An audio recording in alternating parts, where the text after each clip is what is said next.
नाशिक महानगरपालिकेमध्ये सत्ता असतानाही प्रशासनाच्या कथित उदासीन कारभाराविरोधामध्ये शिवसेना शिंदे गटाचे सत्ताधारी नगरसेवक कैलास मुदलियार यांनी जाहीर निषेध नोंदवत प्रशासनाचं लक्ष वेधण्याचा प्रयत्न केला आहे। स्वातंत्र्यवीर विनायक दामोदर सावरकर उड्डाणपुलावरील जीवघेण्या खड्ड्यांच्या निषेधार्थ दत्त मंदिर चौकामध्ये फलक लावून त्यांनी प्रशासनाविरोधात नाराजी व्यक्त केली।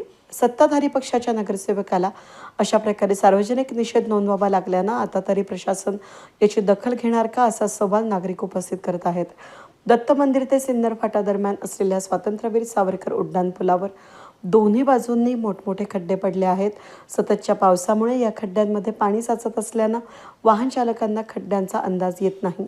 परिणामी दररोज लहान मोठे अपघात घडत असून नागरिकांचा जीव धोक्यात घालून प्रवास सुरू आहे। यापूर्वीही या उड्डाणपुलावर अनेक अपघात होऊन जीवितहानी झाल्याचं नागरिकांचं म्हणणं आहे। नगरसेवक कैलास मुदलियार यांनी या धोकादायक खड्ड्यांबाबत अनेक वेळा मनपा प्रशासनाकडे पत्रव्यवहार करून तातडीनं दुरुस्तीची मागणी केली होती। मात्र वारंवार पाठपुरावा करूनही प्रशासनानं अपेक्षित कार्यवाही न केल्याचा आरोप त्यांनी केलाय।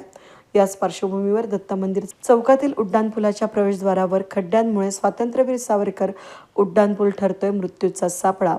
वारंवार विनंती करूनही नाशिक महानगरपालिका लक्ष देत नाही असा फलक लावून त्यांनी प्रशासनाचा जाहीर निषेध नोंदवलाय। विशेष म्हणजे सत्ताधारी पक्षाच्या नगरसेवकानंच अशा प्रकारे निषेधाचा मार्ग स्वीकारल्यानं प्रशासनाच्या कार्यपद्धतीवर प्रश्नचिन्ह निर्माण झालंय। सत्तेतील लोकप्रतिनिधींनाच नागरिकांच्या सुरक्षिततेचा फलक लावून आंदोलनात्मक भूमिका घ्यावी लागत असेल तर ही गोष्ट प्रशासनासाठी निश्चितच आत्मपरीक्षणाची असल्याची चर्चा नागरिकांमध्ये सुरू आहे।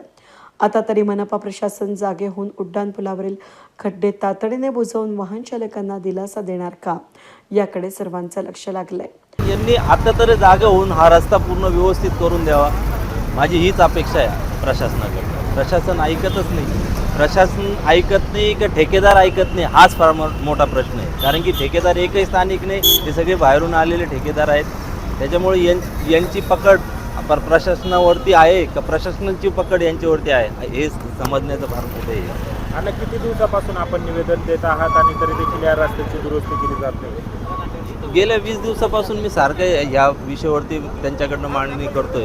मी परवाच्या दिवशी अग्रवाल साहेबांना रात्री 9:30 वाजता फोन केला की उड्डाणपुलावरती एक जोडपं पडलं, तुम्ही त्याच्यावरती उद्या सकाळी काहीतरी करा ते खड्डे। पण ते सांगून 3 दिवस झाले, अजूनपर्यंत त्या गोष्टीचं काहीच झालं नाही। मग शेवटी मला नाईलाजाने काल बॅनर लावावा लागला की उड्डाणपुलाचा वापर कमी करा आणि खालच्या रस्त्याने तुम्ही करा। वेद न्यूजसाठी प्रतिनिधी अनिल गुंजाळ, नाशिक रोड।